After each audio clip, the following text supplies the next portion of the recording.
자, 이제 식품위생법규 수업부터 들어가겠습니다.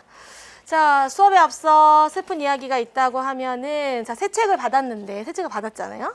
새 책을 받았는데, 제가 7월 달에 수업을 한 거는 처음이라고 이야기를 했는데, 개정을 빨리 했잖아요.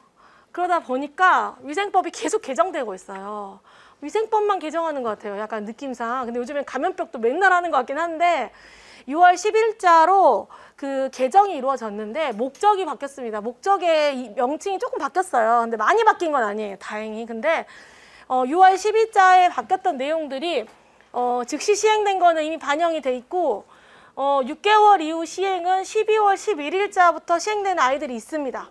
그런데 그거 어차피 우리가 다 시험 안에 들어가 있는 애들이라 지금 오늘 수업에 들어갔는데 새 책임에도 불구하고 선생님이 고치세요 이런 부분이 있을 것 같아요. 그래서 사실 좀 짜증이 났습니다. 제가 짜증이 났는데, 그러니까 제가 이거 5월에 개정을 했거든요. 제가 이거 5월 20일에 개정을 했거든요. 그러고 이제 6월 10일자로 바뀌었으니 어쩔 수 없고 어떻게 생각하기로 했냐? 바로 긍정적인 모드로 돌려서 틀린 부분을 고치면서 개정된 부분을 다시 한번 본다. 요런 마인드로, 그쵸? 그냥 개정된 걸 딱 주면은 모를 수도 있잖아요. 근데 이 부분이 바뀌었다고 그러면 작년에 들었던 애도 다시 한번 알게 되고, 또 초시생들도 고치면서 이 부분이 바뀌었다고 이렇게 한다는 장점만 생각하기로 했어요. 알았죠? 자, 그러면 우리 8페이지부터 가겠습니다. 자, 8페이지에는 우리 식품위생의 목적이 나와 있는데 이 목적이 시험에 자주 나옵니다. 그런다고 주관식으로 나오는 것은 아닙니다. 사지선다형으로 나오는 것도 단독으로 마구 나오진 않고 어떤 정의와 관련해가지고 뒤쪽에 이제 법규에 있는 정의와 섞어서 보기에 나오거나 아니면 괄호놓기가 나올 수 있습니다. 그래서 목적은 좀 달달 외우셔야 되는데, 자, 목적에 앞서서 1번에 보면 1962년 1월에 식품위생법이 최초로 제정되었다라고 되어 있죠.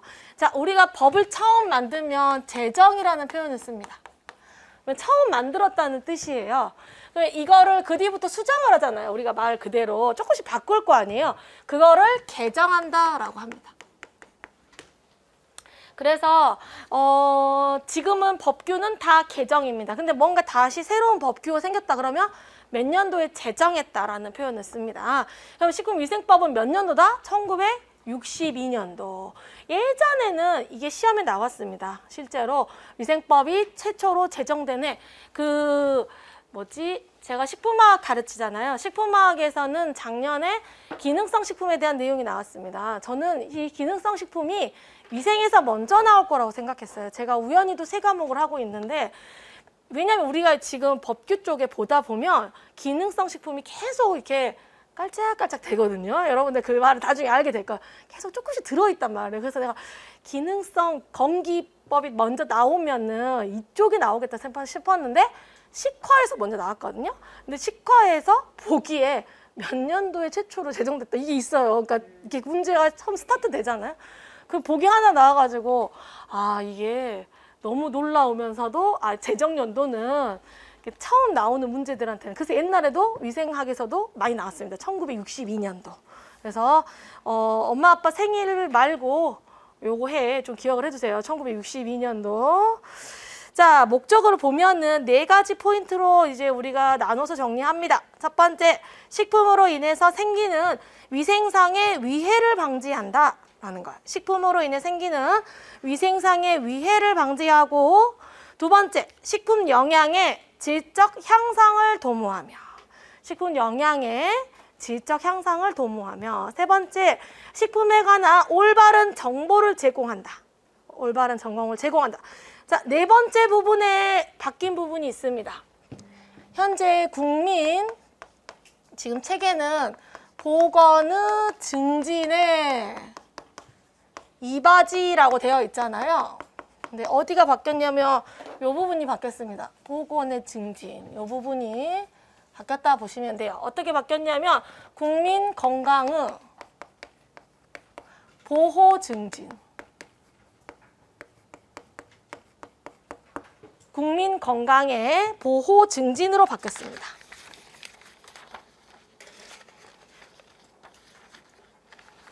절대 안 틀리고 잘 가르쳐줘야 되는데.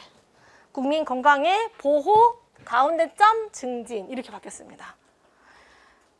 제가 느끼기에는 커다란 차이가 없을 것 같긴 한데 굉장히 뭔가 조금 다른가 봅니다. 그래서 뭐 재정 그 사유 같은 거 다 적어져 있긴 한데 우선 이렇게 바뀐 부분 체크해 주세요. 그러면 이 목적이 우리 책에 2번 나옵니다. 뒤에 또 있어요. 한 번 더 나와 있거든요. 그것도 바꿀게요. 근데 우선은 국민 건강의 보호 증진에 이바지함을 목적으로 한다.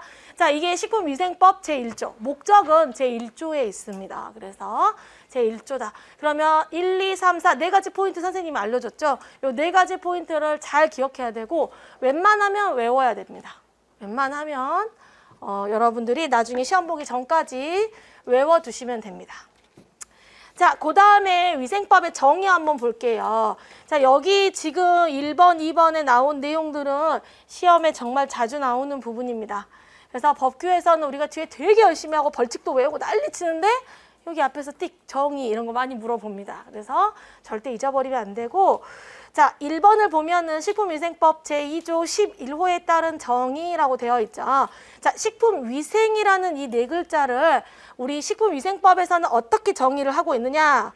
식품 첨가물, 기구 또는 용기 포장을 대상으로 하는 음식에 관한 위생이다라고 정의하고 있습니다. 그래서 여기서 여러분들이 절대 잊어버리면 안 되는 단어 6개가 나옵니다. 그렇죠? 왜냐하면 괄호놓기 충분히 나옵니다. 그러면 식품위생이란 첫 번째 식품, 두 번째 식품 첨가물, 세 번째 기구, 네 번째 용기, 다섯 번째 포장, 이 5개를 대상으로 해요. 그리고 무엇에 관한 위생이에요? 음식에 관한 위생이에요. 이렇게 6개의 단어는 무조건 기억해 둡니다. 됐죠? 자, 이건 우리나라 법에서 식품위생이 뭐다라고 정의하는 거거든요. 그 밑에 2번에 보면 WHO가 있죠. 세계보건기구가 시험에 더 많이 나옵니다. 전국적으로 나옵니다. 얘는 WHO를 전국적으로 사랑합니다. 그래서 이 WHO 정의도 그냥 외워야 된다. 첫 시간부터 계속 외우라고 해가지고 선생님도 참 미안하게 생각을 하는데 정말 자주 나옵니다. 아마 문제집을 풀어보면 더 많이 느끼게 됩니다. 자, WHO 정의 있잖아요. 이게 정말 학생들을 많이 골탕 먹였던 문제로 출제가 됐었습니다. 자, 보시면 우리나라 정의는 아주 깔끔한데 이 세계보건기구 정의는 깔끔하지 못합니다. 그래서 자, 식품위생이란 식품의 생육이라고 써져 있죠. 이런 생육이라고 써 있는데 괄호에 뭐라고 돼 있어요? 재배라고 되어 있죠. 자, 재배 말고도 사육이라는 단어로 출제가 된 적이 있습니다. 생육, 재배, 사육 모두 다 가능한 말입니다. 이런 말을 하는 이유는 출제가 됐기 때문에 말하는 겁니다.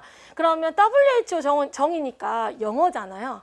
그러니까 이 영어를 어떻게 해석하냐에 따라 다른 표현이 있었기 때문에 학생들이 계속 골탕 먹었던 거예요. 그래서 그때 한번 성질나서 교보에 가가지고 책마다 다 찾아본 적이 있었어요. 근데 정말 그 쓰는 사람에 따라 조금씩 틀리게 쓰는 거예요. 그래가지고 그런 부분 때문에 이렇게 3개의 글자로 나온 적, 이건 그로스에 해당하는 단어입니다. 그래서 사실 재배가 가장 정확한 표현인데 이게 3개로 나옵니다. 자, 그 다음에 생산, 제조로부터. 자, 그래서 생육, 생산, 제조 또는 생육, 재배, 사육, 생산, 제조로부터 최종적으로 사람에게 섭취, 별표입니다.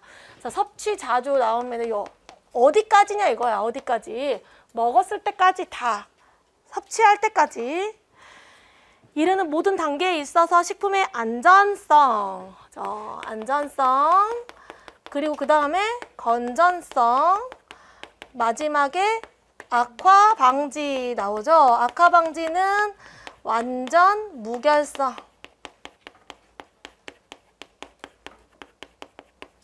입니다. 자, 그런데 이 단어는 다른 말로는 건전성이라는 뜻도 가지고 있습니다. 그래서 세 번째 단어는 그러니까 예를 들어 안전성 하니까 첫 번째는 safety이고요.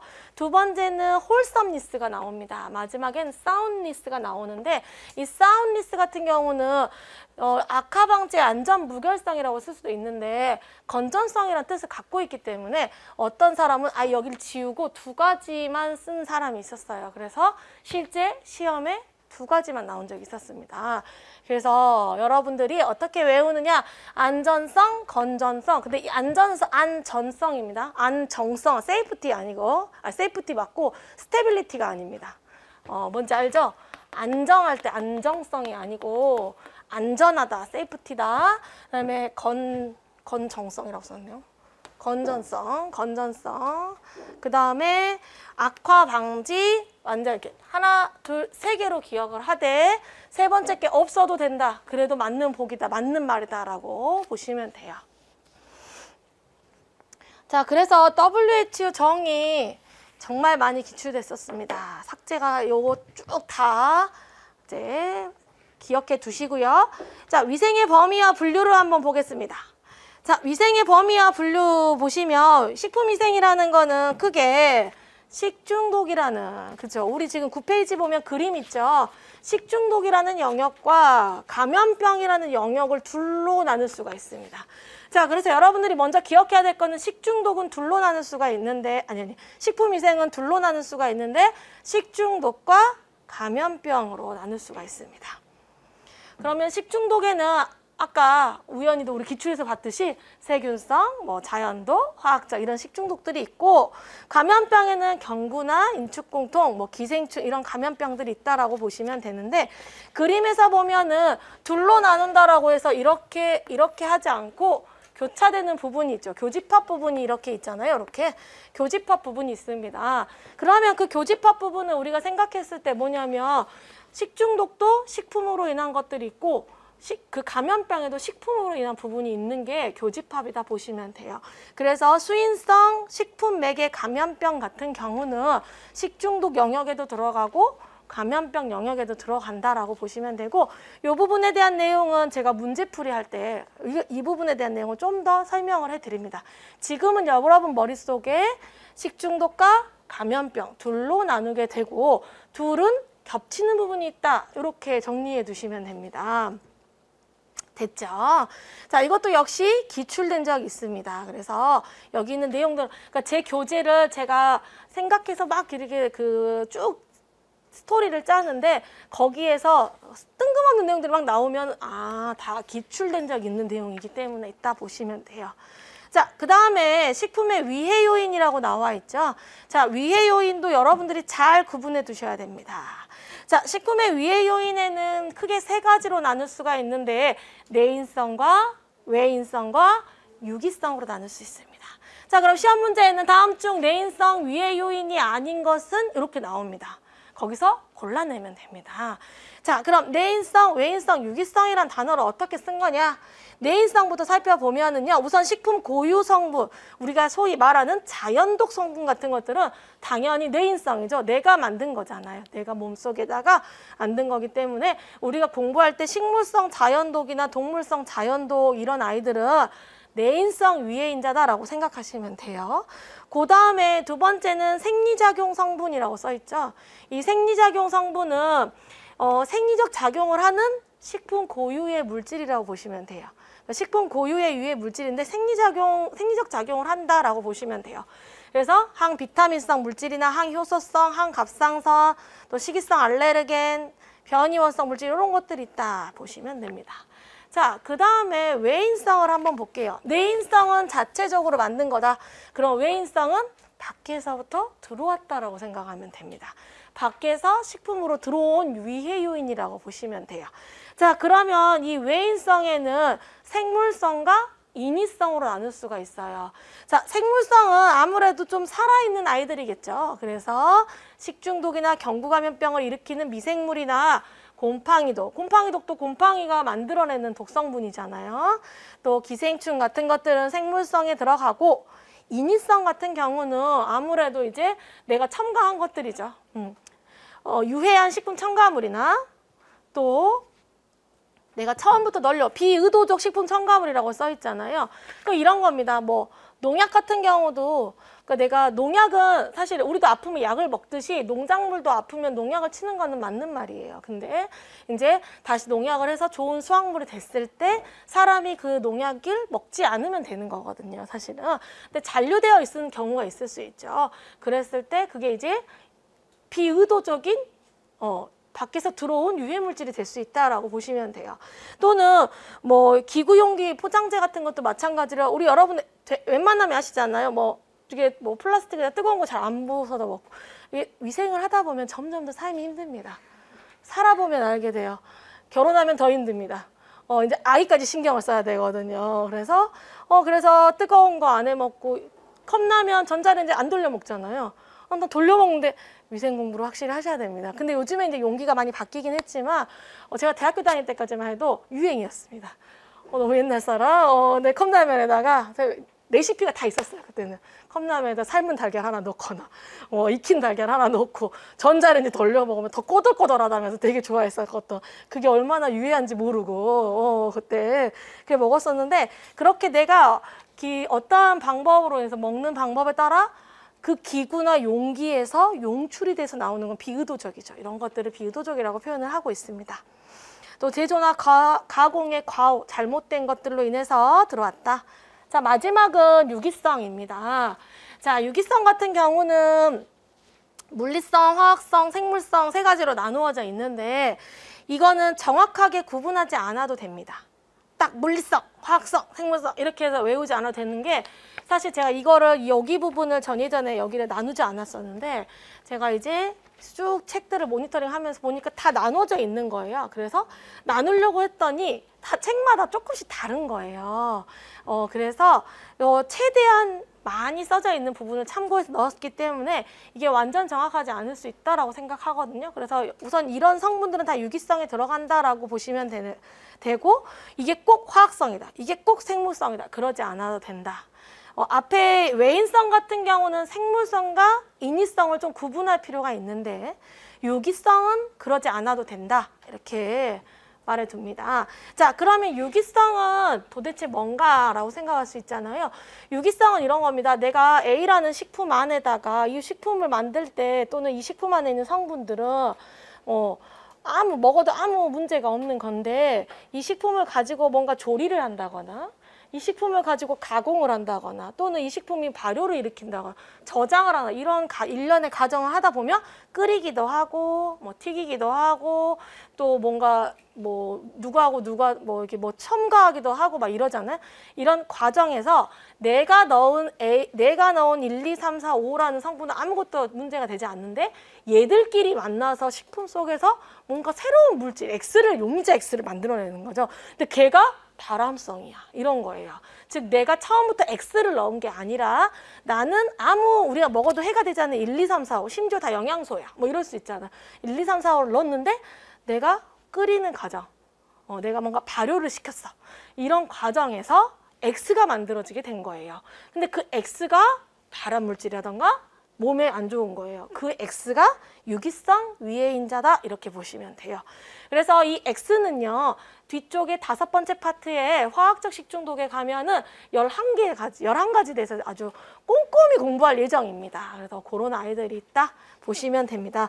그럼 이 식품의 위해 요인 같은 경우는 시험에 자주 나옵니다. 그래서 통계를 냈을 때는 제가 일단에 냈을 때는 내인성이 제일 많이 나왔어요. 지금까지 쉽게 나옵니다. 쉽게 나오고 쉽게 맞출 수 있고 여기에서 그냥 여기 있는 물질들이 나올 수도 있고요. 그래서 우리가 심화 시간에 이 물질들 쫙 나열해 놓고 이게 외인성인지 내인성인지가 맞추는 공부를 합니다. 한때 한 13년, 4년 막 이럴 때는 숯불에 구운 고기 이런 식으로 생각해 볼 만한 그런 보기가 나올 때도 있었습니다. 그래서 그런 것들은 또 문제풀이에서 접해보도록 하겠습니다. 자, 그 다음 장을 넘기시면 우리가 식약처가 나옵니다. 자, 식품위생행정기구가 나오는데 자, 식품위생행정기구는 여기 조직도는 식품의약품안전처입니다. 지금 이제 엊그제까지 들어갔을 때는 바뀌지 않았으면 정부가 바뀌면 조직도가 개편될 수 있는데 작년에 바뀌었는데 지금 올해는 아직 안 바뀌었습니다. 그리고 보시면 우리가 여러 가지 국이 있습니다. 이제 국이 있는데 그 국 중에서 식품안전정책국을 살펴보면 됩니다. 이 식품안전정책국에는 식품안전정책과 관리총괄과 안전인증과 건강기능식품정책과 식품표시광고정책과 이렇게 5가지가 있는데 작년하고 비교했을 때 개정되지 않았습니다. 바뀌지 않았으니까 뒤에 내용도 부서별 내용도 안 바뀌었어요. 참고하세요. 자, 그러면 이 5개의 과를 보셔야 되는데 첫 번째는 식품안전정책과부터 보겠습니다. 그러면 이 식품안전정책국에서 5개의 과들이 무슨 일을 하는지 좀 살펴보는 겁니다.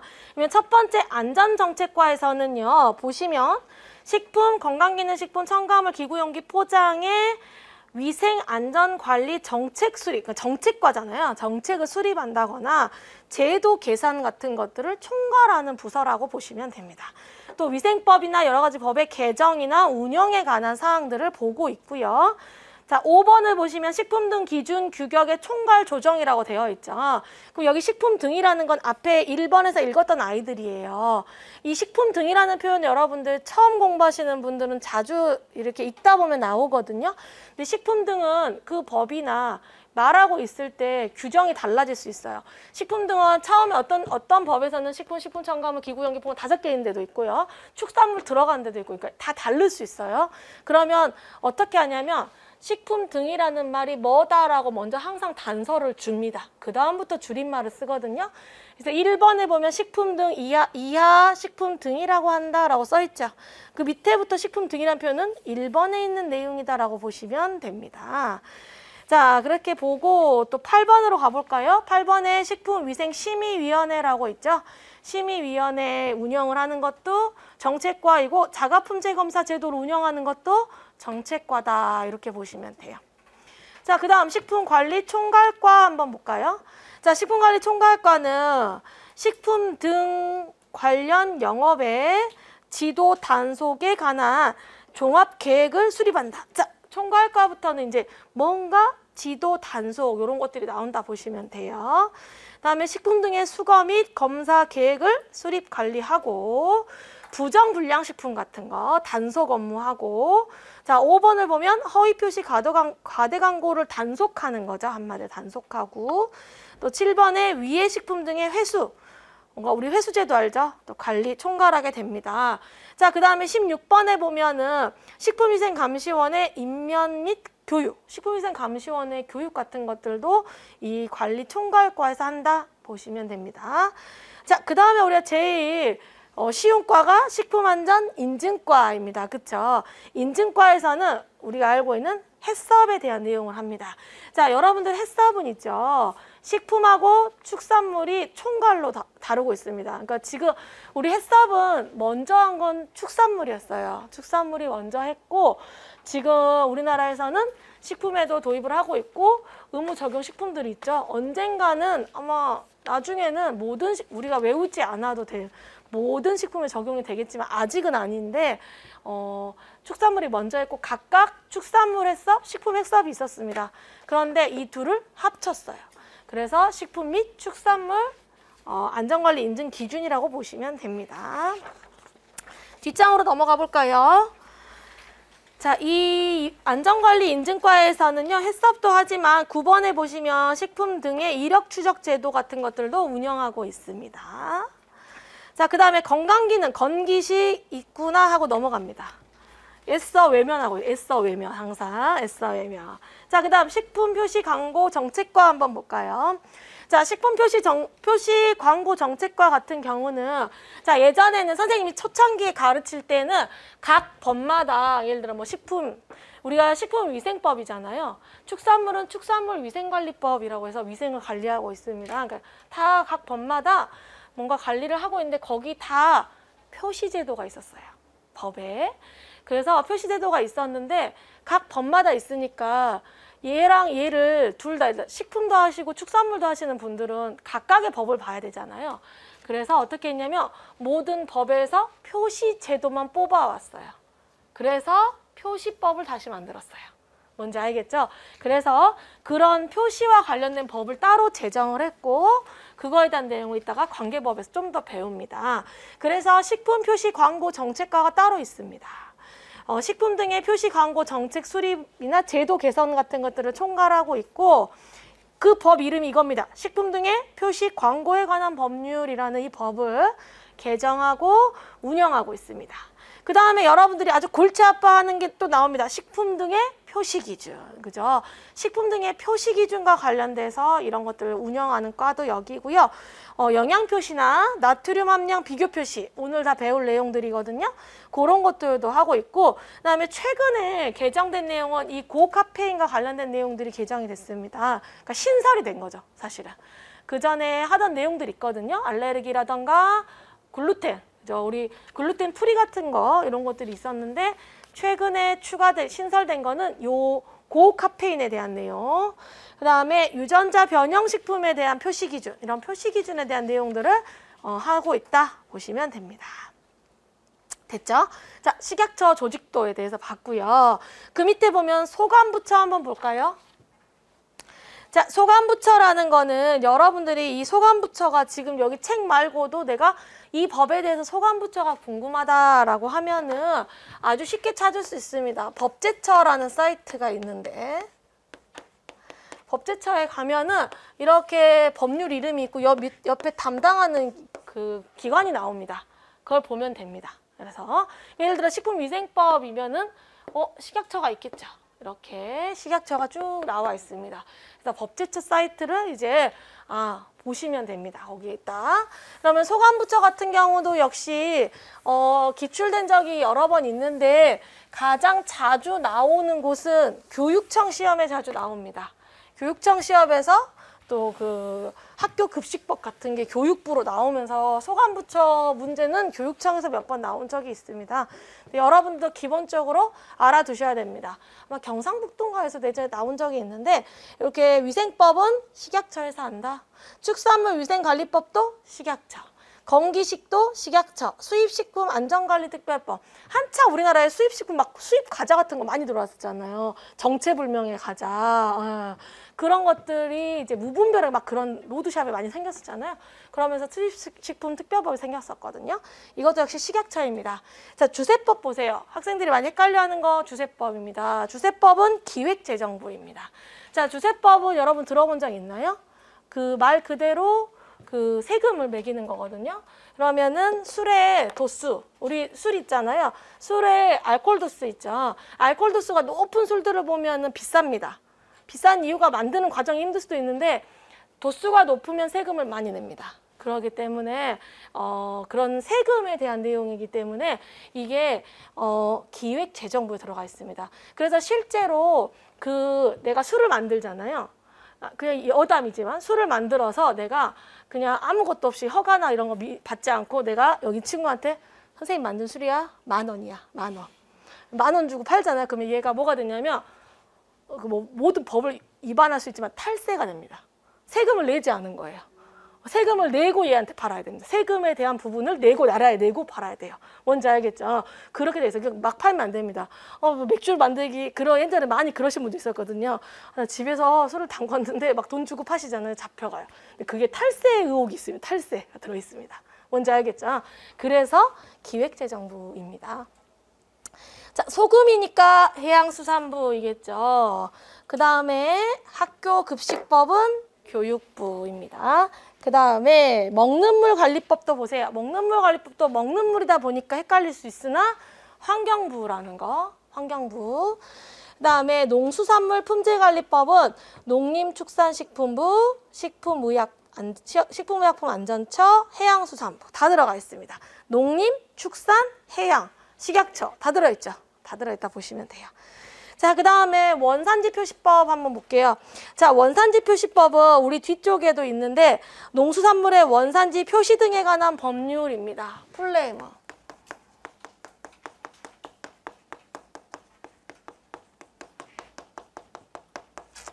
농수산물의 원산지 표시 등에 관한 법률.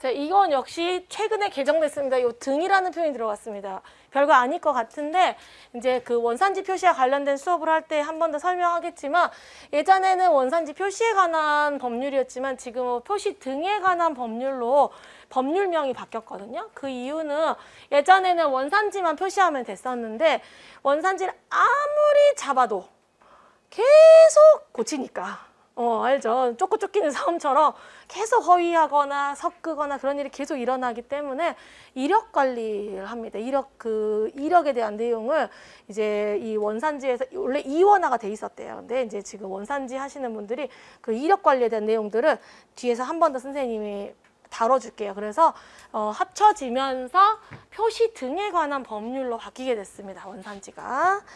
자, 이것도 한번 살펴보기로 하고 넘어갑니다.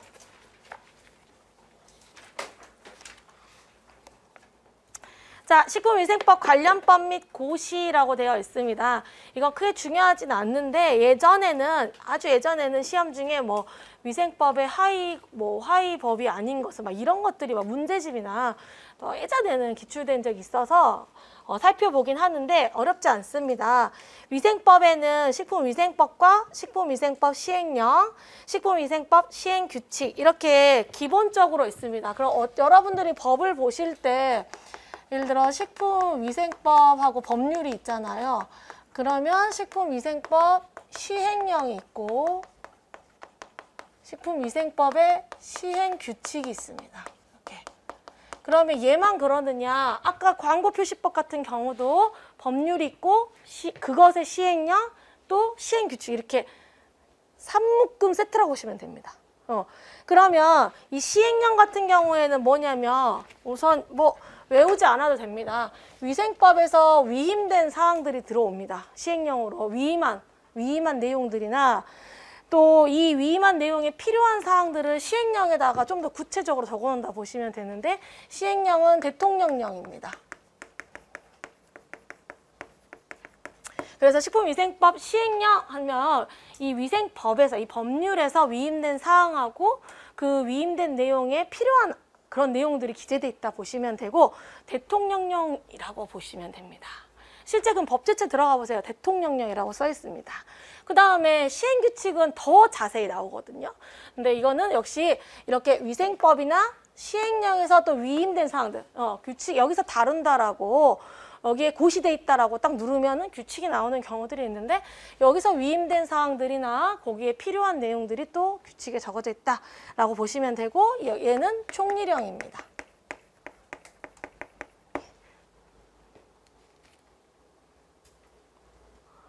총리령으로 합니다. 자, 그래서 여기에 있는 법들은 무슨 법률들은 전부 다 이렇게 시행령과 시행규칙이 있다고 보시면 됩니다. 거의 다 있습니다. 자, 그러면 그 식품위생법이 우리가 공부하는 데서는 가장 메인입니다.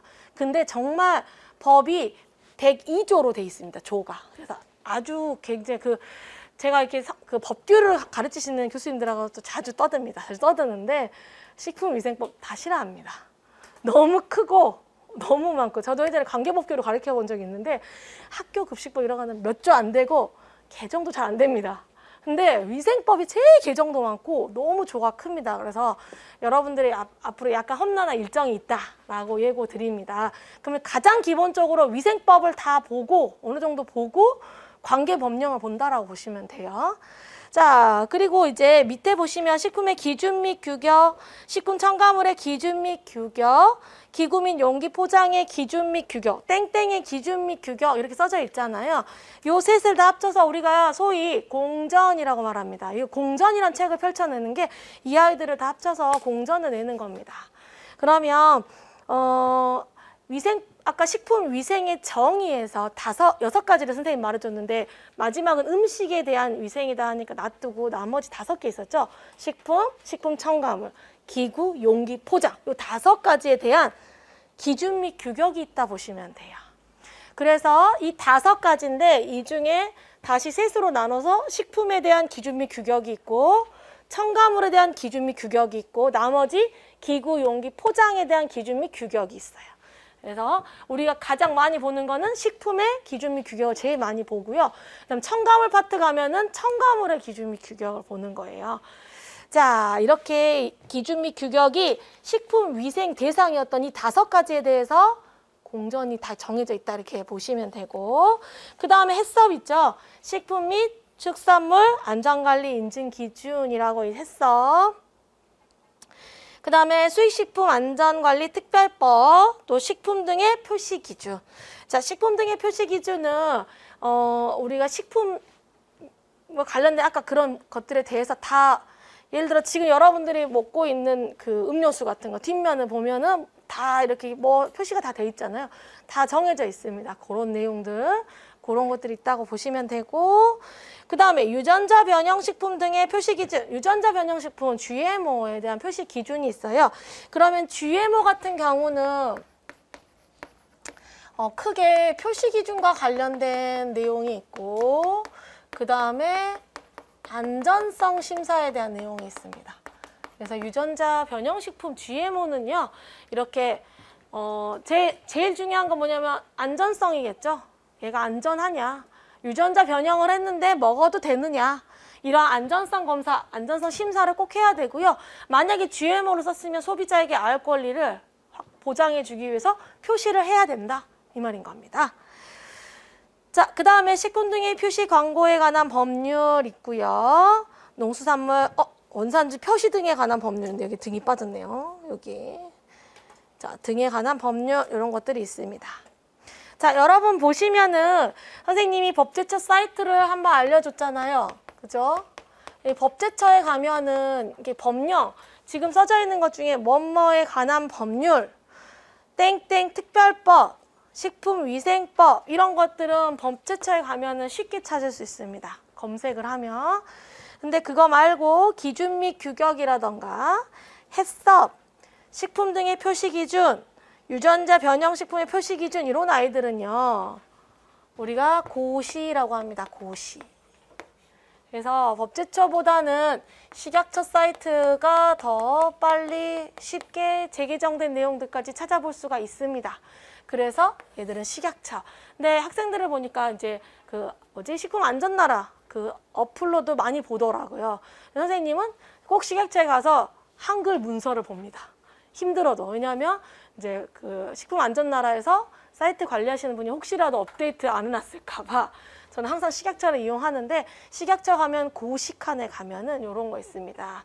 그래서 이런 아이들은 고시. 그러면 이 고시들은요, 법보다 더 하위에 있어요. 그래서 예를 들어 해썹에 대한 내용이 있다. 크게 이런 거 툭툭툭툭 해라. 그러면 자, 그럼 예를 들어 교육해 하면은 팀장 교육 몇 시간, 종업원 교육 몇 시간 이런 거 있잖아요. 이런 게 다 고시에 적어져 있다고 보시면 돼요.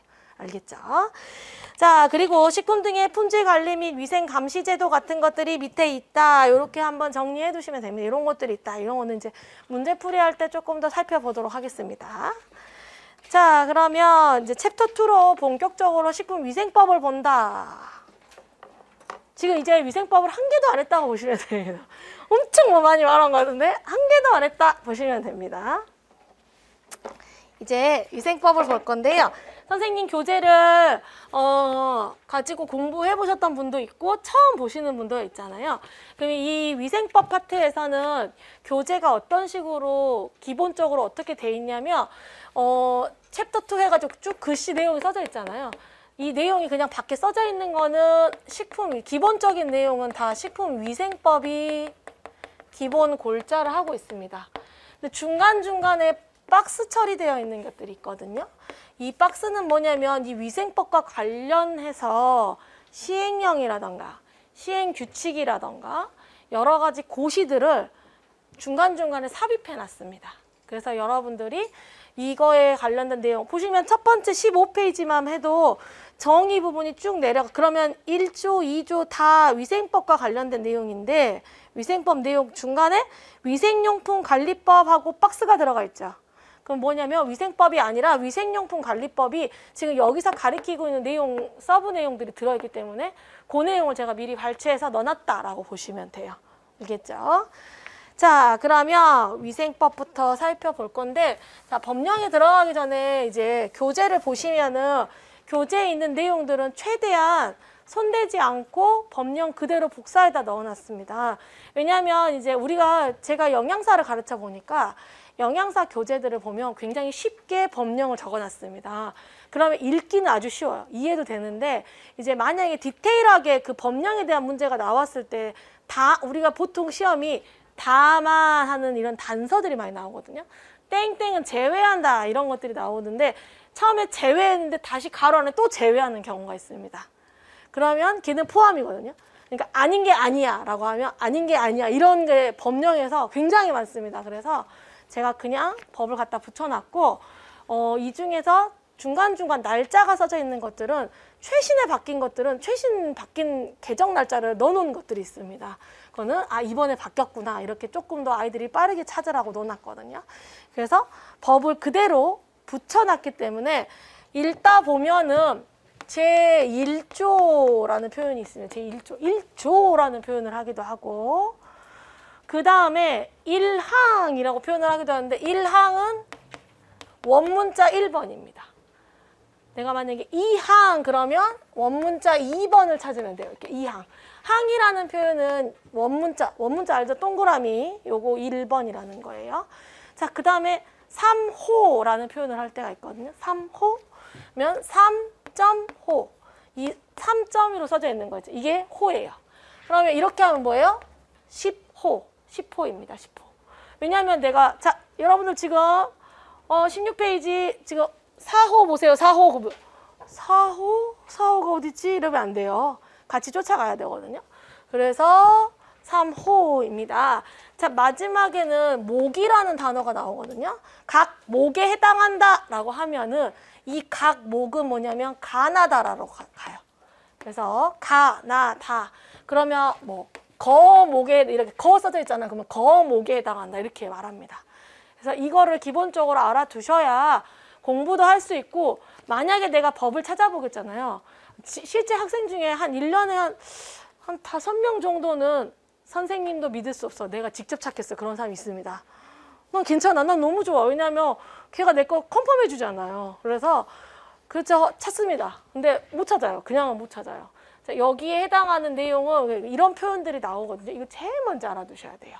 알았죠? 자, 그래서 제일 큰 게 조라는 표현이에요. 그러면 위생법은 무려 102조까지 있어요. 그리고 101조가 과태료예요. 지금도 기억나. 101조가 과태료고 93조부터 벌칙이 나옵니다. 93, 94, 95, 90 다 벌칙이에요. 이런 식으로 조가 아주 많아요. 조 안에 이제 들어가면은 이제 항이 나오거나 만약에 지금 연습을 했을 때 15페이지에 제2조에 보면 1땡 식품이란 이렇게 써 있죠. 그럼 1땡을 뭐라 읽어야 돼요? 1호라고 읽어야 돼요. 제2조 1호를 보세요. 그러면 제2조 1땡을 보는 거예요. 1땡. 1땡이 식품이란이라고 써져 있죠. 이렇게 그 법에 있는 조항을 잘 찾아 나가야 돼요. 그래서 나중에 지금 이거는 공무원이다 생각하고 가는 거예요. 그래야 너무 즐겁게 공부할 수 있어요. 실제로. 자, 그러면 선생님 설명을 해줬으니까 이제 1조부터 볼 건데 1조가 목적이죠. 고쳐야겠죠. 그죠? 바뀐 부분을 고쳐야 됩니다. 지웠기 때문에 다시 씁니다. 자, 바뀐 부분이 어디였냐면 국민보건의 증진에 이바지함 거기였죠. 그래서 국민보건의 증진을 지우면 돼요. 보건의 증진을 지우고 건강의 보호 증진.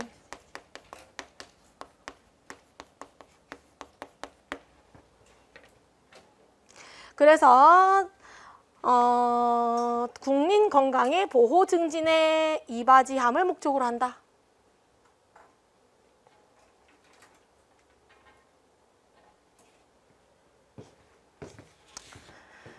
자, 됐죠?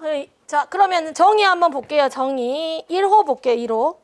식품이란이라고 써져 있죠. 자, 식품이란 정의 진짜 그냥 자다가 깨가지고 선생님이 식품이란? 이렇게 물어보면 두두두 나와야 됩니다. 자, 왜냐하면 올해 경기도 면접에 나왔습니다. 그래서 애들이 당황을 했대요. 너무 쉬워가지고. 근데 너무 쉬운데 식품의 정의를 말하세요. 이렇게 나왔다는 거예요. 지금. 그래서 갑자기 생각이 안 났어요 이러더라고. 그래서 내가 야 필기 그새 잊어버린 거야? 필기할 때 달달달 외웠잖아 이랬거든요. 아주 쉬운데도 정말 기본적인데도 그냥 갑자기 나올 수가 있거든요. 자, 식품의 정의는 꼭 기억해 두세요. 자, 모든 음식물을 말하는데요. 가로에 있는 내용을 추가해야 됩니다. 의약으로 섭취하는 것은 제외예요. 그래서 의약으로 섭취하는 것을 제외한 모든 음식물을 말한다 라고 외웁니다.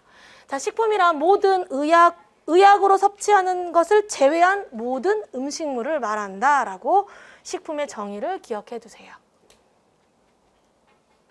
자, 그 다음에 2호에 보면은 식품 첨가물이 나와 있죠. 식품 첨가물이란 식품을 제조, 가공, 조리 또는 보존하는 과정에서 감미, 착색, 표백 또는 산화 방지 등을 목적으로 식품에 사용하는 물질을 말한다. 자, 첨가물을 딱 보면은 이제 이런 정의들을 보면 처음에 보시는 분들은 그냥 밑줄을 긋고 형광펜을 칠하고 있지만 여기에서 딱 포인트들이 있습니다. 어떤 과정에서 라고 할 때 나오는 단어들 있죠. 많은 단어가 나오지 않고 제조, 가공, 조리, 보존이라고 나와 있죠. 이런 과정에서 자, 땡땡을 목적으로라고 되어 있죠. 그러면 우리가 첨가물의 목적에는 사실 엄청 많이 있거든요. 용도 보면은. 근데 이 중에서 감미, 달달한 거잖아요. 착색, 색을 부여하는 거죠. 표백, 하얗게 만드는 거, 산화를 방지하는 거. 이 네 가지 목적이 예시가 있습니다. 그죠? 그래서 감미, 착색, 표백 또는 산화 방지 등을 목적으로 식품에 사용되는 물질입니다. 그렇죠? 이런 포인트들을 잘 기억하면서 이 정의는 여러분들이 꼭 시험 보기 직전까지 정말 자주 봐야 하는 부분입니다. 그리고 여러분들이 출제자에도 충분히 괄호넣기, 첨가물을 괄호넣기는 거의 안 나왔거든요. 저는 항상 냅니다, 모의고사에. 그냥 미리 알려드립니다. 근데 그냥 이런데 그냥 내가 아무 생각 없이 딱 표백에 구멍 뚫어놓잖아. 그 애들이 생각보다 못 맞춥니다. 지금 보면 너무 쉽잖아요. 근데 내가 만약에 여기서 조리에다가 구멍을 뚫어 놓으면은 여기에 들어갈 단어를 다른 거 막 씁니다. 생산 막 이런 거 있잖아요. 그러면은 헷갈립니다. 그래서 그런 거 잘 포인트 두고요. 자, 여기서 끝나지 않고 이 경우라고 되어 있죠. 자, 이 경우 기구 용기 포장을 살균 소독하는 데 사용돼서 간접적으로 식품에 옮아갈 수 있는 물질을 포함합니다. 그러면 이제 이 첨가물에는 땡땡으로 기본적인 요건들이 있고 여기에다가 기구나 용기 포장을 살균 소독하잖아요, 우리가. 그러면 조금 남을 수 있죠. 그래서 식품으로 들어갈 수도 있잖아요, 간접적으로. 이런 물질까지 모두 포함을 하는 거예요. 그럼 이런 물질은 제외한다라고 하면 이미 틀린 거죠. 그래서 법령은 시험에 나올 때 이렇게 단서 조항에 대해서 제외냐, 첨가냐, 포함이냐 이 부분을 잘 봐두셔야 됩니다. 자, 그래서 식품 첨가물 공전에 들어가면 뒤쪽에 뭐가 나오냐면 기구 중에 살균 소독제가 나와요. 즉 첨가물 안에 들어 있습니다. 그렇죠? 자, 그 다음에 세 번째 화학적 합성품이란이라고 되어 있죠. 자, 화학적 합성품이란 화학적 수단으로 원소 또는 화합물에 분해 반응 외의 화학 반응을 일으켜서 얻은 물질을 말합니다. 자, 화학적 합성품이라는 거는 말 그대로 뭐 원소 또는 화합물에다가 뭔가 화학적 반응을 일으켜서 만드는 게 화학적 합성품일 수 있잖아요. 근데 여기에서 중요한 부분은 분해 반응 외에입니다. 그래서 제가 초창기 진짜 제가 막 강사 됐을 때도 이거 많이 냈습니다. 분해 반응에 괄호도 넣어보고 분해 반응을 포함한다. 뭐 이렇게도 내보고 그랬거든요. 분해 반응은 뺀다는 거예요. 분해 반응 외에 화학적 반응을 일으켜서 얻은 물질. 자, 기구는 설명할 게 깁니다. 10분 쉬었다가 하겠습니다.